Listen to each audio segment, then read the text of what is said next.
Okay. Just a report. Okay, 5:35. This is a meeting of the RIOC Real Estate Advisory Committee.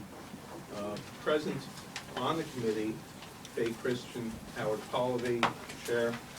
Joining us in person is Sal Ferrer, and on phone is Margie Smith, all board members. Present also is Leslie Torres, Fernando Martinez, Arthur, I'm sorry. Right.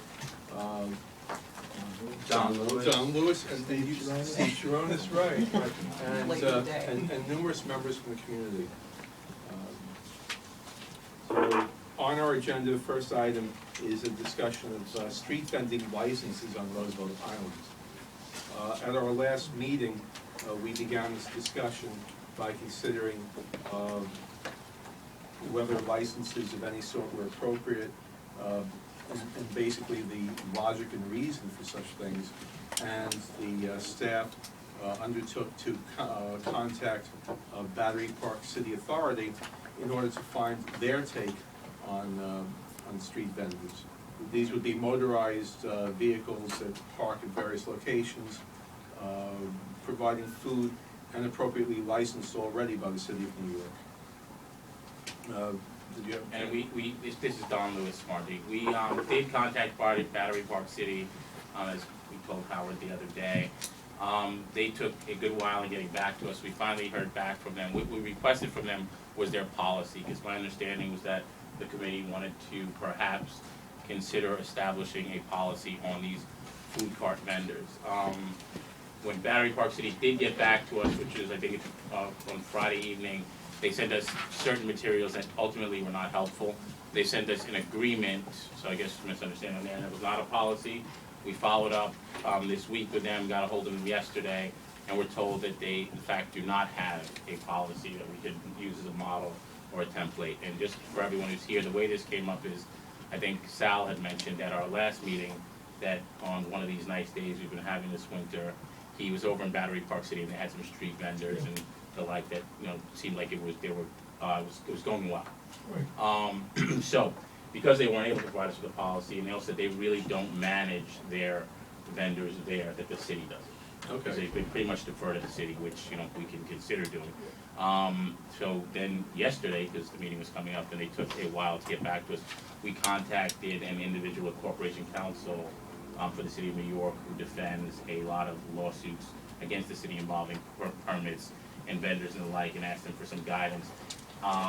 And we were able to, find out a little bit about generally the guidelines that the city follows, and obviously the law we could look into ourselves. Back to Battery Park City. Battery Park City said, they kind of defer to the city, and whatever they do with vendors is based on city law. So they don't have any written policy, which, we can, as we move forward with this, we consider whether or not we think it's a good idea to have a written policy. It may not be for some certain reasons, it may be for other reasons. With respect to the street vendors, the cart food vendors, which seems to be what folks here are most interested in, because there are 3 different levels of vendors we learned from the Contact Corporation Council. There are these street vendors and carts that sell food. There are also First Amendment vendors who are selling other stuff like books, pictures, and stuff that speaks to the First Amendment. And the third level is just catch-all, people selling hats, t-shirts, and whatnot. It seems to be the biggest concern here is the food vendors. The way the city works with food vendors is that, as Howard already mentioned, they first have to be licensed because they're selling food to be clearance that the food is okay and people are going to eat the food and die and stuff like that. And that clearance is done by going through the Department of Health. They get a license from the Department of Health, then they can sell. The next step is they get a permit, and then once they have their permit, they can sell in particular places in the city. One thing that was of interest was that we learned that the city limits the number of permits that they let out. So you can't have an infinite amount of people selling, in the city because they may be overwhelmed or be too saturated, or oversaturated. Do they limit it by area or by type of vendor, or both? That's a good question, and I believe it's type of vendor. Type of vendor, yeah. Otherwise, it's just dictated pretty much by the market and whatever culture that these vendors have in terms of occupying the same area. And So then there's no limited by area, No. meaning there can only be a certain number on each block, or? you know, or he things said, of we that asked that sort? specific question, and he said he did not think so. And even, you know, what was a surprise to me was that, he said the market kind of works itself out. You know, I was under the impression, this is just my lay impression, that, you know, when I used to work in Times Square, and you'd see a vendor on the corner selling, you know, hot dogs and whatever, you know, they had a permit to work on that particular corner. We were told that that's not the case. The one thing we can, though, do, you know, we'd also limit, we could, I'm not sure the city does it, limit the places in which the food vendors do operate. And they don't have any issue as far as the people, the actual permanent stores that are there paying rent, that there'd be a conflict with like a competitive, an anti-competition clause or anything? I don't think that came up. I mean, that didn't come up when we were speaking to him. We can ask, but I mean, you know, I just, you know, this is off the cuff, so you know, don't hold me to it, but and we can look into it. But you know, I think that's just the nature of the beast. I mean, there's food stores all over Times Square, and there's vendors right outside, and they just compete with one another. Okay, let me just interrupt the conversation for a moment. Kathy Grimm, Dr. Kathy Grimm, joined us a couple of minutes into Don's remarks. So she's the third member of the Real Estate Advisory Committee present. Well, the one important way that we're different than many areas in the city, aside from any other covenants that we may happen to have engaged in, is that we have very restricted access. We just have Main Street, and so our road, our course of roads doesn't allow as much freedom as a place such as Battery Park City has, where one can park around the corner, for instance. You know, certainly, I believe that the market would sort itself out so that if we were able to, if we were to permit or not restrict motorized vendors, eventually they would figure out that one can be all right, but two in the same area would be improper. But we have, I think, a more restrictive requirement that we only have limited access. We need to, if we were going to have these vendors, we would need to have an area where they're permitted to park.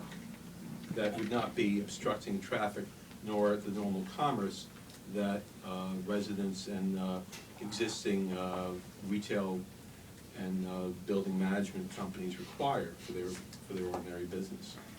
And there's two things in response to that. One thing that I left out of my initial comments was the city does have within the laws that they follow, that Saturday is following, in instituting whatever they do with vendors on the street. There are certain rules, regulations, and restrictions that all vendors have to follow. That would be my question. Right.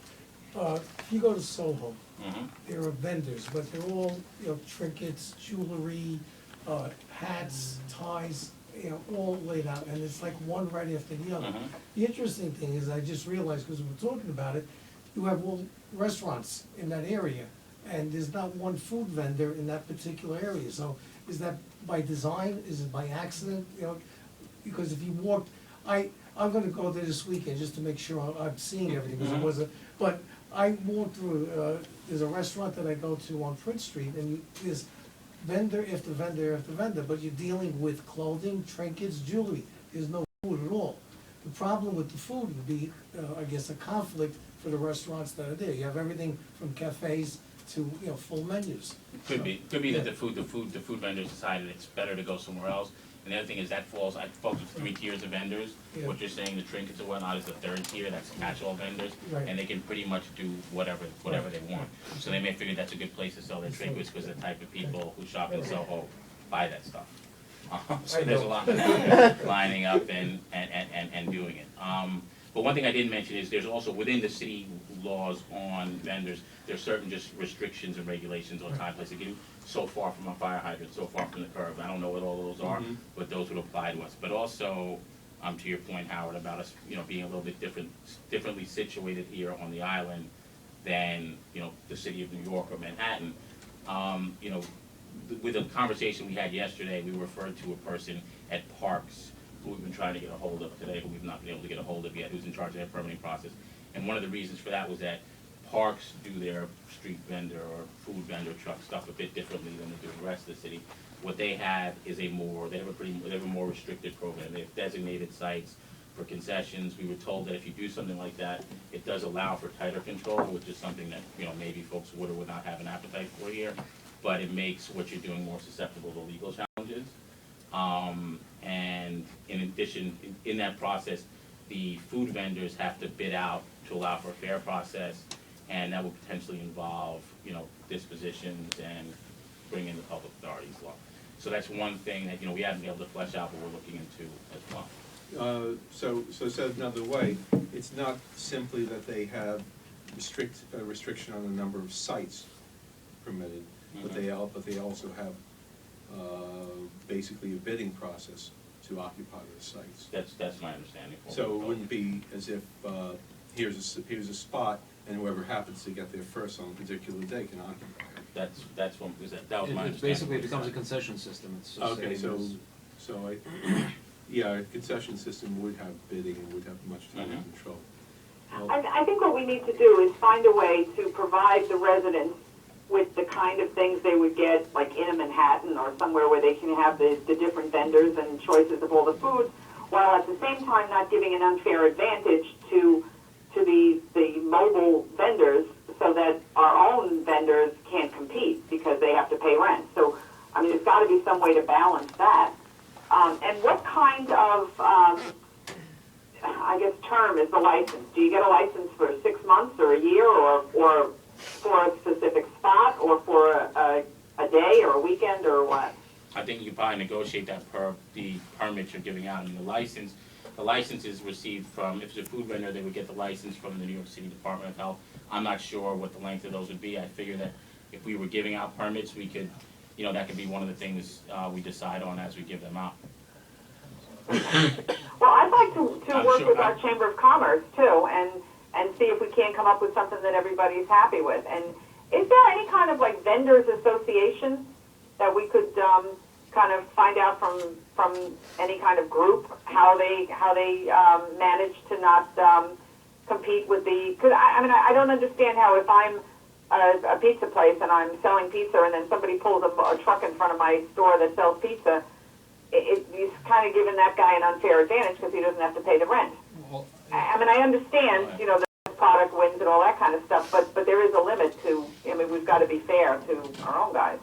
Don't we have a regulation about the number of stores we can have here on Roosevelt Island? Well, So I remember earlier in on the island, you could only have one grocery store, one pizza at that time, but now we have two. No, we're back to one now, but at one time we did have two. But there is a regulation.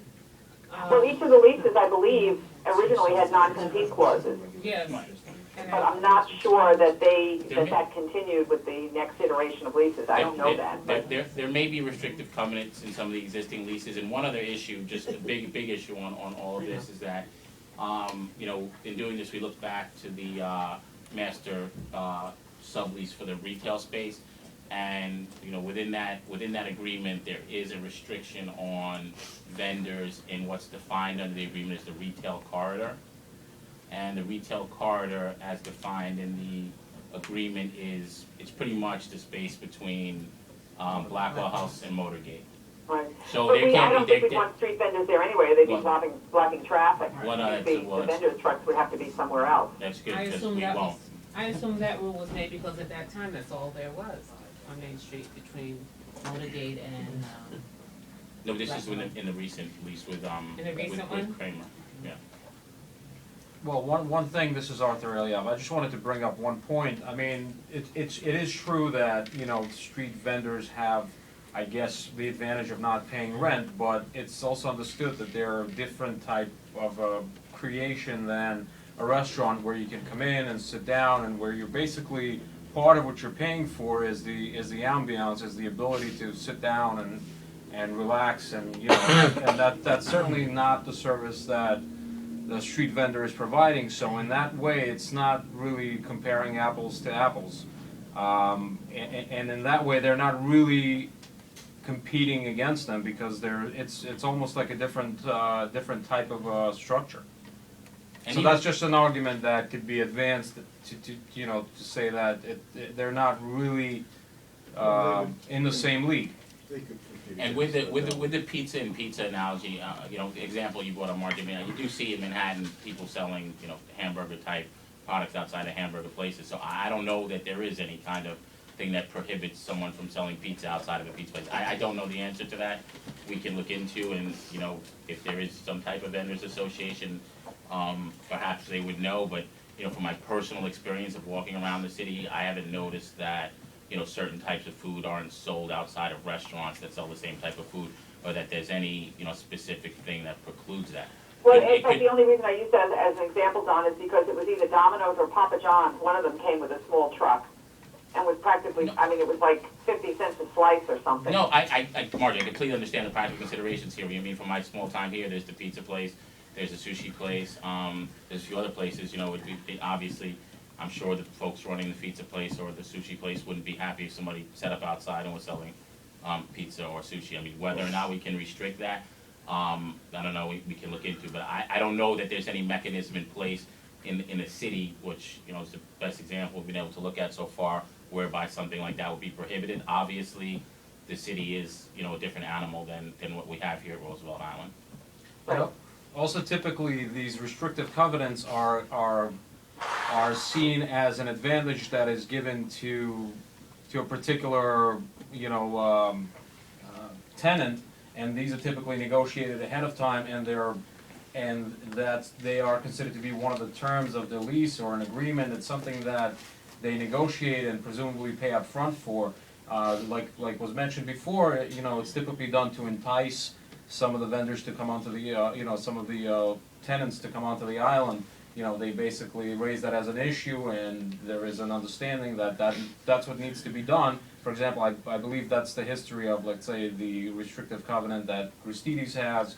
Well, that was the way to entice Christides to come onto the island. Whether it's done after the fact, once the lease has already been entered into, whether you would want to go back and then create a restrictive covenant for the benefit of an existing tenant, I mean, that's obviously something to consider also. I would just like to make this all nice and peaceful and have everybody kind of come to some kind of compromise between the current vendors and what the residents need, which I think we're all looking at that same objective.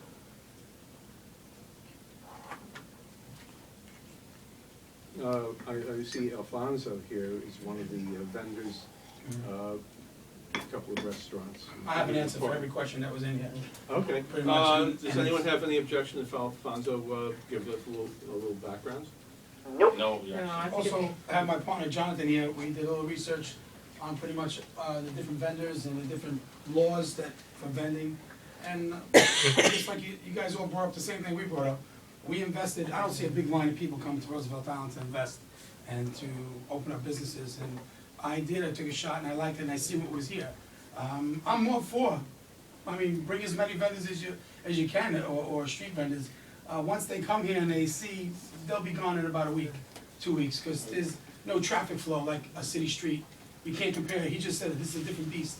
It's Roosevelt Island. By 9:30, your buying power is gone, and there's nobody else here but people going to school or who's working. So, I remember quite a few times I saw Domino's come and put a table up and start selling a pie for $5. I mean, it's two different beasts, it's two different animals, and do I want that? No, because I pay rent. And that person to make it even more, I took a table and I went in front of the Domino's where that guy was coming there, and I put my table in front of his store, and I started putting empty boxes just to prove a point. He said, what are you doing? I said, what am I doing? You coming to, well, I'm gonna do the same thing. I'm selling it for $4 a pie, and it's gonna be a large pie. How do you like that? No, you can't do that. He called the cops came and says, thank you, and he really never came back. Right, a lot of this is market dictates and controls. Right, but And also the you see, culture like of- Sal was saying on a where it was all trinkets and everything like that, because there's 15 restaurants, and it's understood it won't do as well. But those people that are selling those trinkets and everything are bringing more customers to me. They, oh, I'm gonna get a slice. I'm buying a scarf. I'm gonna go. That's what it comes down to. And like you said, we're all for capitalism. More power to you. But we have a vested interest in the island. We have a great idea for doing a food cart slash what's that called? Taxi beach, like by the promenade, where we would include different vendors. It would be secluded to that spot.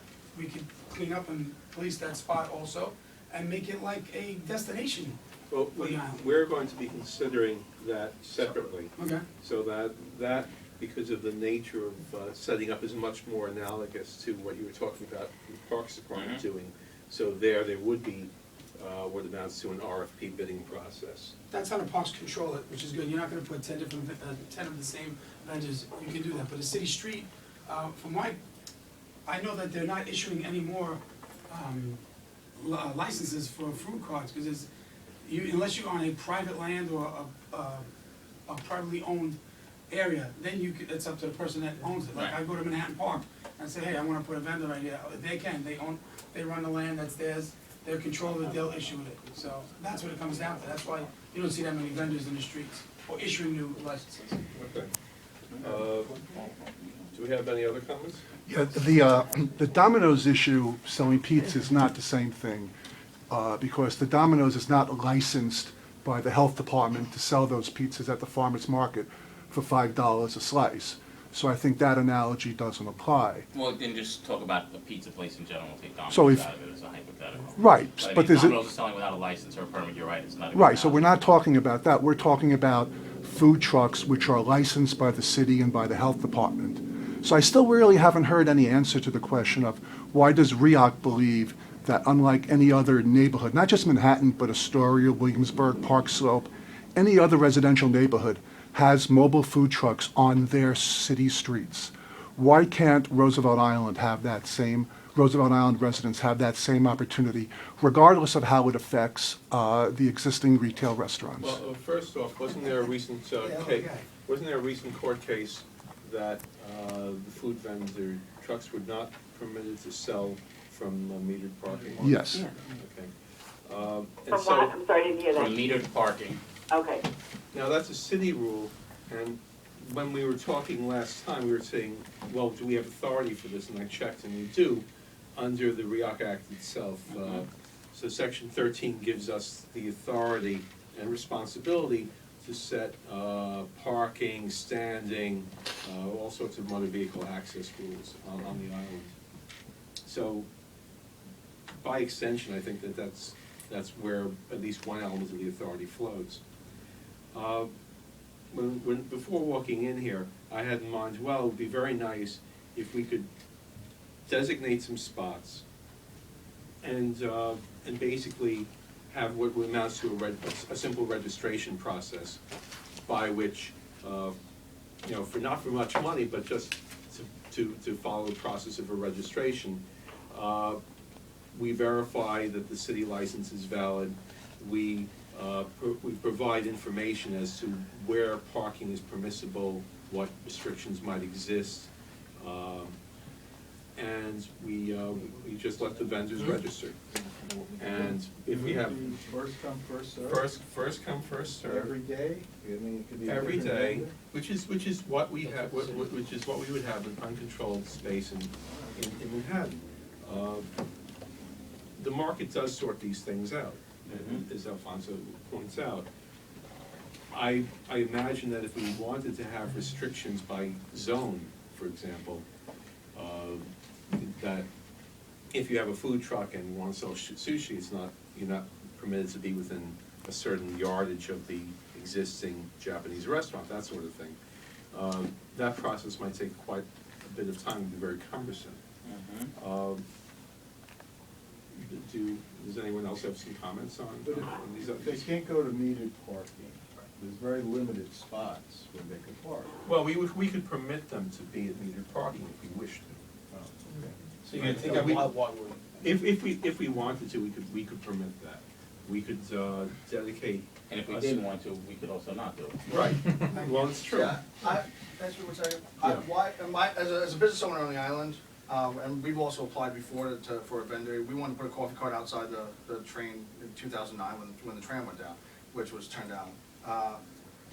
I would not like to see you guys, make exceptions for competition on the island. It is how it is.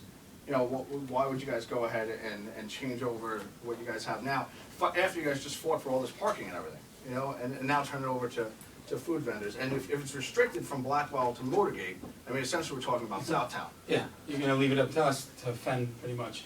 you're gonna send. And listen, I do believe in capitalism, and I do believe it will sort itself out, but I don't think they should be punished for having lower overhead, because they do have expense there. They have, like we do, you know, they have to buy the cards, licensing, everything, but I don't think that they should be given things just because they're coming to the island. You know, we're here, we employ, you know, I've employed over 24 people that live on the island. You know, like, we've been giving back for 2 years. I just would rather not see exceptions be made for newer people, you know, right outside our door. I mean, that's all. And I do think you guys are looking at that, just not right outside our door. When you say, you know, a couple feet away or something, like, you know, 200 feet or something like that, yes, absolutely. But then this is why I say it would sort itself out. Because if it's not outside the tram, if it's not outside the train, then you know, where's it? I'm speaking with John, Margie from Riverwalk. Okay. What if, for instance, suppose a spot was permitted in between the tram and the subway station, or near the tram, near to the tram? How about we put it in front of Trellis, right there in front of Trellis? Well, I understand that, but yeah. why don't we just do that? You have new businesses that are trying to come onto this, or what they're trying, that empty space that you have. You're gonna have